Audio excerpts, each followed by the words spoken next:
Today on Cryptic Mass Guitar, we take a look at the differences and similarities between the Epiphone Les Paul Special and the Gibson Les Paul Special.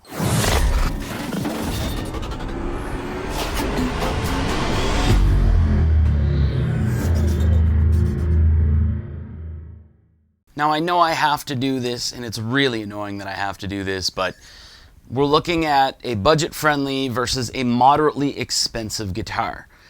So, I don't care what guitars you own. It's not really a forum for you to tell people that they're stupid that they paid less money or they're stupid that they paid more money. Just let people be and let them enjoy the guitars that they've bought. So there's not going to be any playing in this video, and I'm going to do this to the best of my ability for the simple fact that there's certain things that I can't get proper information on, like pieces of wood counts for Epiphone, also glue. Like tight bond glue is used in the Gibsons, hide glue is used in the Gibson Customs, or the reissues at least. But when it comes to Epiphone, I'm just going to assume that they're using tight bond glue rather than yellow glue. But when I tried searching it or tried digging deeper, I got literally 6 different answers on what glues they used. To the point where if I said, does Epiphone use hot hide glue, which they don't, it says yes, Epiphone uses hot hide glue. So I can't give that information. With that out of the way, let's just get right into things here. So first and foremost, we already know this is made in China, this is made in the USA. So the fact that it's made in China, it means that labor costs are brought down. They're also using different sourcing for their wood. When Epiphone lists that it's mahogany, it generally means that it's in the mahogany family. So there's different woods that they could be using, but as long as they're under the banner of mahogany, then that's fine. Gibson USA typically uses 2 pieces of mahogany. And the best part here is they're like experts at hiding seams. So this one right here is a 2-piece, and I can't get it on camera, but like if I somehow reflect light around, you'll be able to see that it's like an off-center seam that the wood has been glued together with, again, tight bond glue. The Epiphone uses a gloss polyurethane finish, whereas the Gibson uses a gloss nitro finish. You'll also note Epiphone typically uses either like solid colors, opaque colors, or what have you, as opposed to using stain. When they do use like a stain, see-through type color, they use veneers on the back and on the front to hide the seams of their wood. Now eventually over the years, you'll still be able to see, because even with poly, you'll see like slight movement in wood and stuff like that. So you'll eventually be able to see, you'll just see, it won't be like cracks or anything like that, but you'll see little lines where there's different amounts of wood. The Gibson USA, like I said, they are experts at hiding seams. This is a 2-piece body. But you also note that this is a see-through color, so it's actually a stained lacquer in the TV yellow. You also note that this is a lighter color than this one here. I'm partially colorblind. Both of these could be green when I go to color correct the video. As far as the necks here, both of these are mahogany necks. They're both the 50s vintage carving. The Epiphone is not as sleek as the Gibson, which is just kind of a weird way of saying I think the poly is, like, it's because of the thickness of the poly that I'm feeling a bit of a difference between both of these necks, but they're both very comfortable. As far as fretboards, both of these here are bound. Now, if you look at the binding on the Epiphone, you'll note it's different. It does not have the little fret nibs, but some people hate the little fret nubbies. And looking at the bound board here on the Gibson, you'll note that it does have the little fret nibs on the ends. The Epiphone has a Laurel fretboard. They have changed their source over the years. Most guitar manufacturers, since the whole CITES thing went down, have changed their source of laurel. So the laurel that they have now is not this weird light flat color that just seems like it's flat wood. It actually has some grain to it and some, you know what I mean? Like, you can actually see it. It sort of looks like it is rosewood. It's still laurel, but guaranteed most people will say, hey, mine actually has rosewood on it. It doesn't. The Gibson here does have a rosewood fretboard on it. Typically they use Indian rosewood. The inlays on the Epiphone are, it says pearloid. They don't really look it, but they're pearloid, whereas we have acrylic inlays here on the Les Paul Special Gibson Edition. Both guitars have Graphtec nuts, and on the front of the headstock you're actually going to see the inlaid Gibson and Epiphone logos here. And you'll also see the silk-screened Les Paul Special on the front of the headstock as well here. You're obviously going to note they have different truss rods and different truss rod covers. You're going to note on the Epiphone we have 3 screws, whereas on the Gibson we have 2 screws. Now everybody likes to talk about the headstock shape, right? Oh, it's horrible that the Epiphone has the Epiphone headstock shape. It's a little bit longer, it's different, it doesn't look like a Gibson. This is the updated one. Looks a little nicer, a little less kind of weird. It still has that open book design, but just a little different than the older one. But everyone talks about the headstock shape. But if you flip it over, if you look at the back of the headstock, so the neck joint here, you'll notice something very different. The Epiphone is thinner, whereas it's thicker and a little more, got a little more depth to it on the Gibson. That's because the Epiphone uses a scarf joint connection for their necks, or the headstock onto their neck. It's a little different. Scarf joints have been around for a long time, but we don't have them on Gibsons. You also note that they both have the vintage deluxe tuners.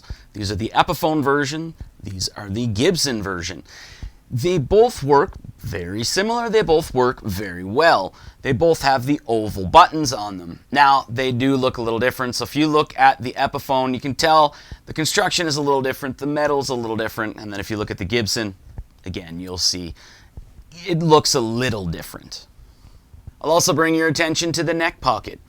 It's just something to notice because this is a poly finish here on the Epiphone. They actually hide the neck pocket a little more than they do on the Gibson, where it's a nitro finish. So you'll note it just looks a little different. It doesn't really affect anything. Now, both guitars have 2 volumes and 2 tones. If you take the cover off the back cavity for the Epiphone, you'll note that we have CTS potentiometers and just like generic capacitor, right? You'll also note on further inspection that the pickups are actually quick connect, but they tie into a soldering point. Doing the same on the back of the Gibson, you'll note we have the CTS audio taper potentiometers.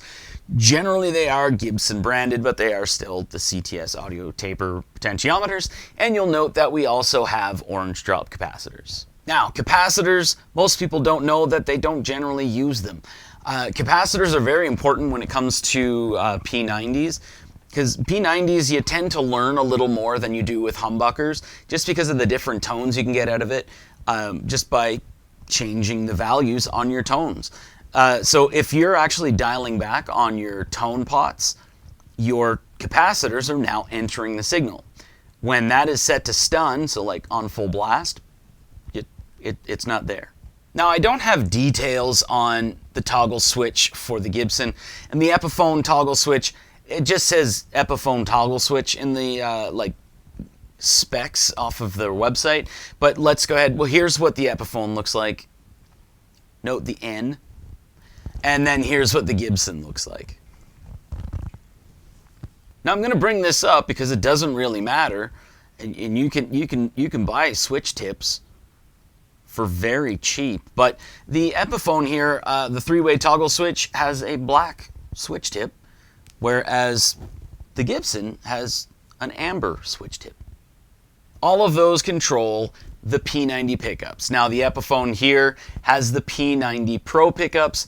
Generally, from what I'm hearing, they have a different mid-range and a little more top end.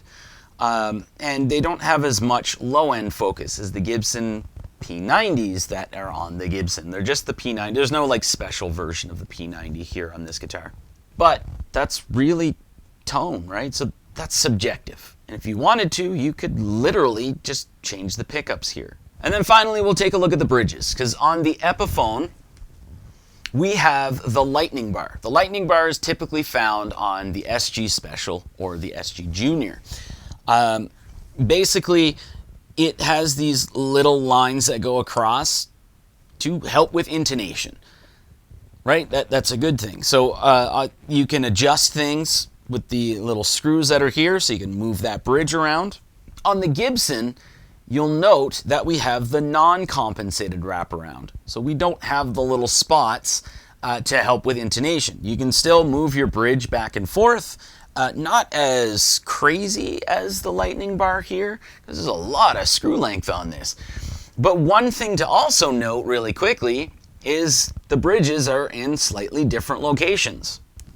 The last spec difference that I'm going to talk about is simply what the guitar comes in, or comes with, okay? So the Epiphone comes in a box. That's it. It comes in a box. No gig bag, case optional, gig bag optional. You have to pay for it. It just comes in a box. The Gibson comes with a hard shell case. Now, it doesn't just come with a hard shell case. If you open the case, you'll note that it comes with an accessory pack here. So we've got a leather strap.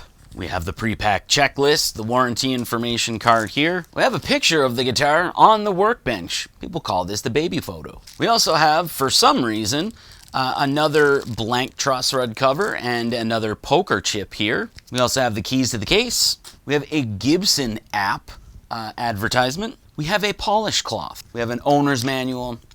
And then we have the multi-tool or multi-adjustment tool or multi-tool adjustment tool, whatever they want to call it. So we've got a whole bunch of things to, check your string height and adjust your truss rod. There's little screws here. My wife, every now and then, you just find them up in the kitchen because of the screwdriver, I think. So the point being here, it comes with more than, just some cardboard. The case is shipped in a box, so you still get a box. You're not left out there. But they've got you covered. They are also charging you for it, so all of this stuff is built into the price of the guitar. So those are the spec differences and similarities. Again, it's very important to note that historically, Epiphone, when it comes to the wood that they use, it's not like super select. They're not super selective over their woods. There's a whole bunch of times where they use different types of mahogany. As long as it's part of the mahogany family, then it's something that they can use. It's not out of the question to have like a 3 or 4 piece guitar put together. So like either spare pieces or they're just getting in smaller pieces of wood and they glue those together. They do typically use either solid colors to hide that, or when it's not a solid color, the tops are veneers and the backs and sides are often veneers as well to hide that fact. They're still guitars. That's the big thing. This is my big takeaway from it. If it matters to you that they have different inspection processes, there's a little more handwork involved on the Gibson end. There's more like higher quality components in it. All these different things. If that matters to you, then take a look at the Gibson. If it doesn't matter to you, then the Epiphone is going to be good. It's a guitar.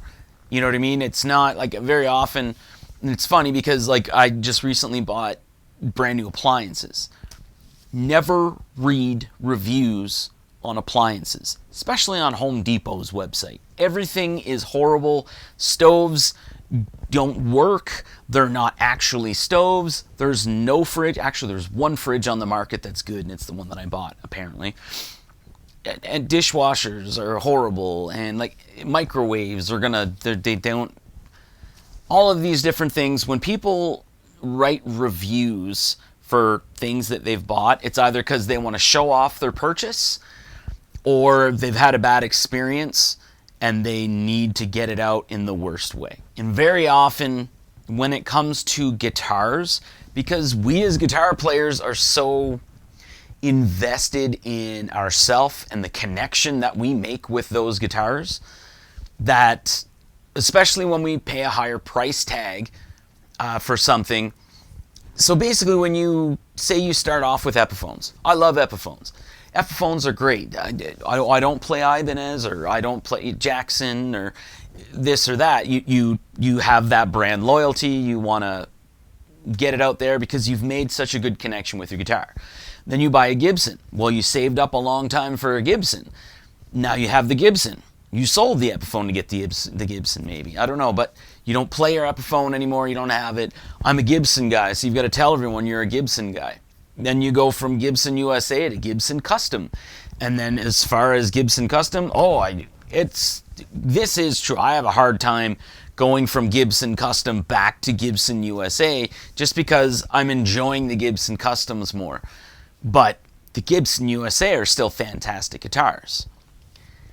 So what ends up happening because of that connection and our brand loyalty, when it comes to something that's not what we play on the regular or not what we want to stamp ourselves as playing, we generally will describe something that's not that as if it's not even a guitar.